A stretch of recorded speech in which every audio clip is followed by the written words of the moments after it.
This week we're going to be looking at a new group of artists, and they have a new kind of narratives. Sometimes they're working in installation art, and we're going to look at some examples of that as well. All of which will hopefully inform you for your midterm project, which is called a multi-screen project. So these artists often draw from their own personal experiences in life, but it's not apparent to the viewer. It's very much an undercurrent in the artwork. It's their own personal motivation that you don't necessarily need to know about to be able to understand their artwork, but sometimes it helps inform you. One common goal that these artists have is to evoke an emotion in the viewer. And so we'll also be looking at examples of installation art. So here, the environment is considered an important part of the viewer's experience of the piece.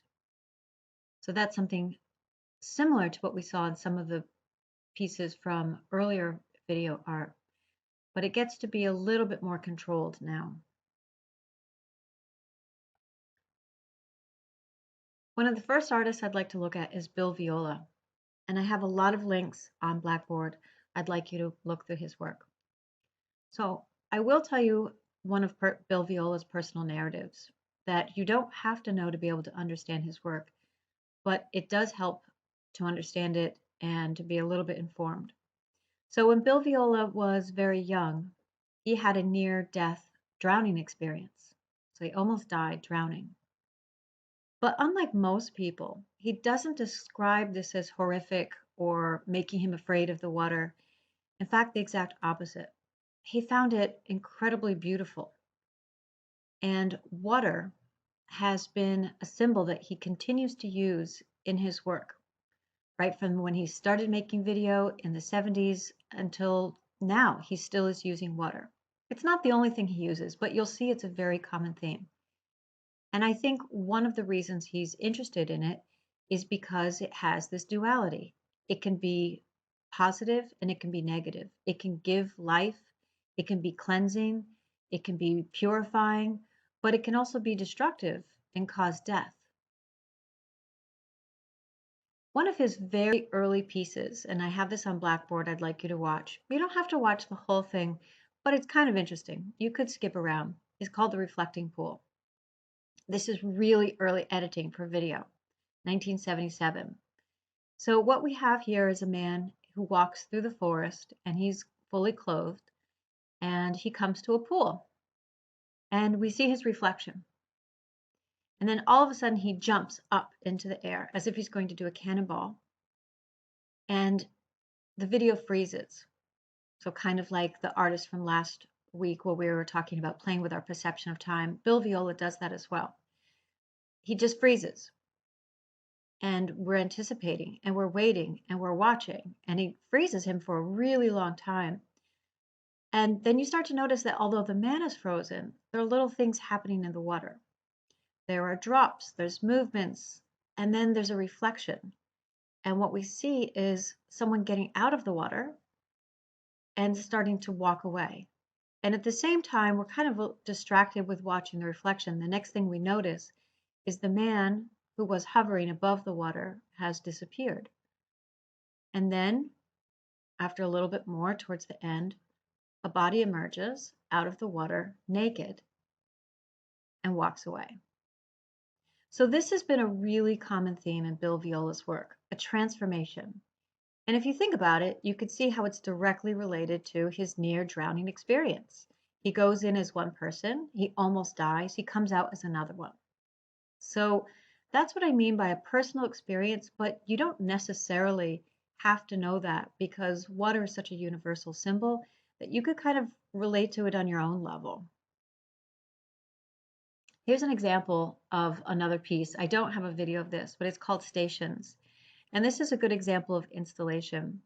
So what you have here are these 3 video projections on the wall, and then 3 pieces of granite that are polished, so they're highly reflective down below.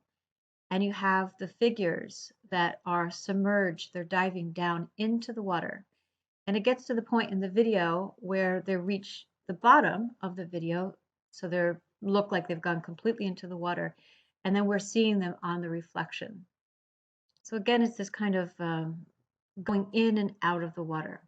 I saw this piece once, and it's very interesting because in the hallway, people were talking.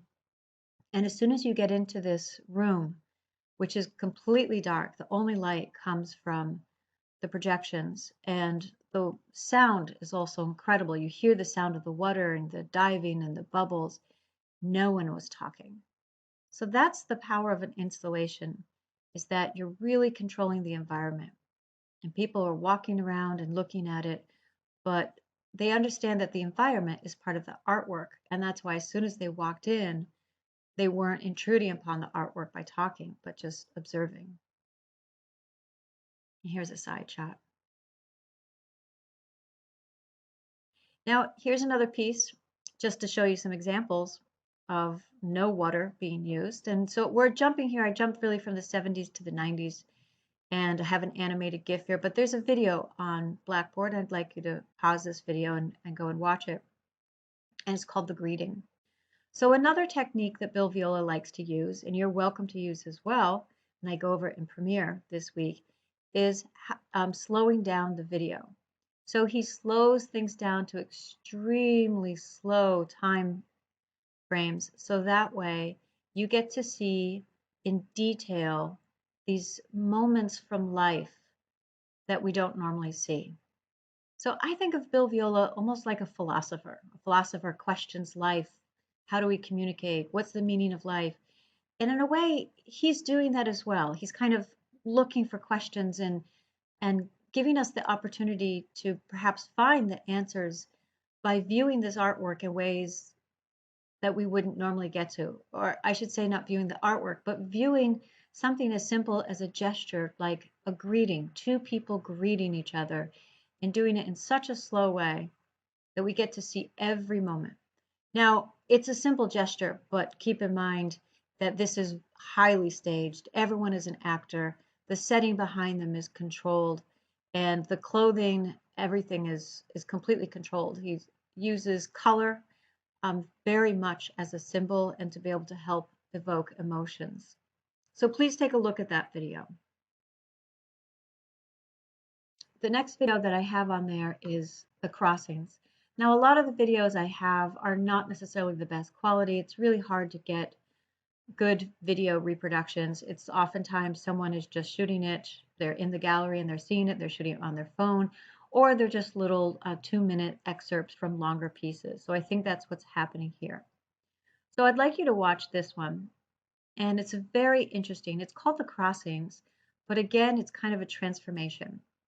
So Bill Viola, at a certain point, starts to work with more than just water, but all of the elements: earth, wind, fire, and water.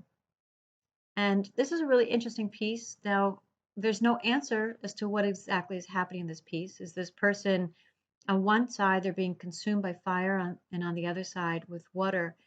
But you'll notice that there is a little bit of action that happens with this figure. The arms move up. And so this is something that you can look at and decide, is this person fighting back to nature? Is this person resigning? Is this person transforming? Okay, so he doesn't want us to have just one set idea. That's not his goal.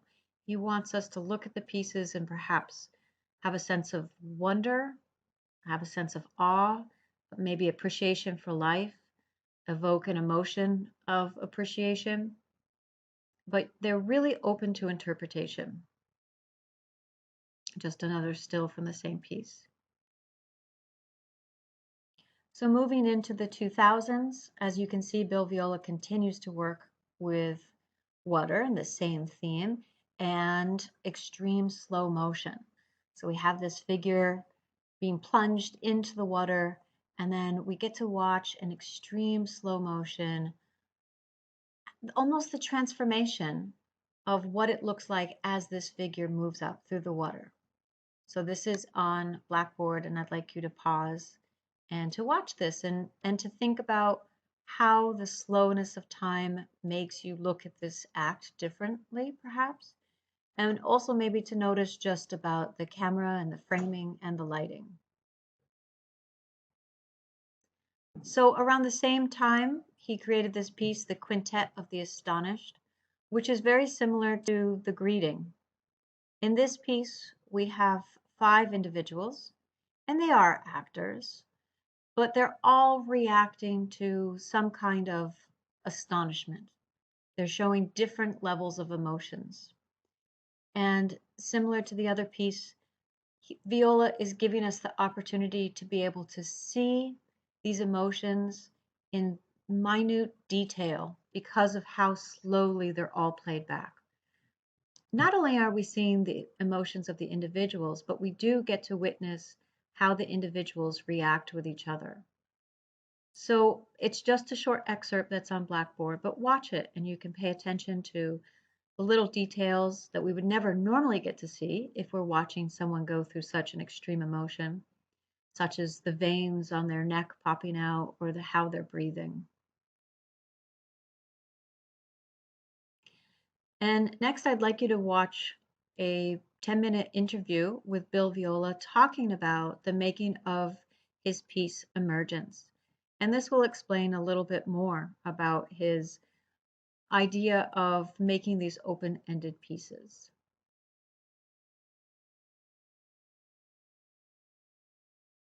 Going forward, and as his piece is called, The Deluge, Going Forth by Day, is the next piece moving down the timeline in 2002 that I'd like you to watch on here.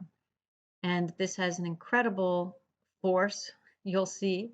And at this point, he seems to become a little more biased against water, where before it wasn't always clear if water was the positive, sort of giving birth or cleansing, or the negative, destructive. But watch this one, and then you'll get a different impression, or you'll have a strong impression as to what his intention is.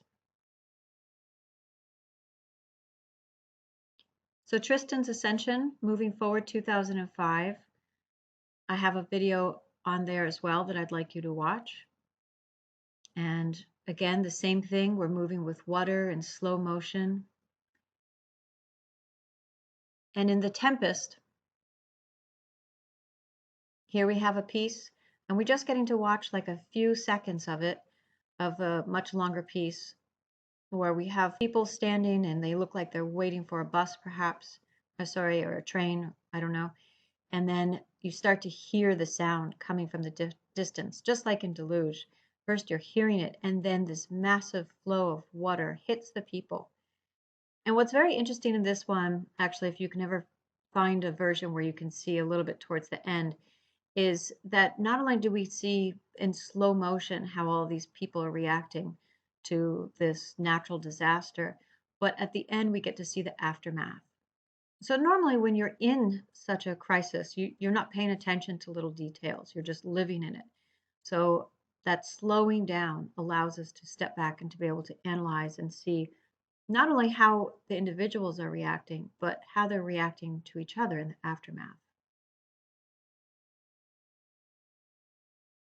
So The Martyrs, which was originally at St. Peter's Chapel, was a very long-term piece. It took Bill Viola, and he worked with his partner, many years working on this piece, dealing directly with martyrs against the martyrs of the 4 elements.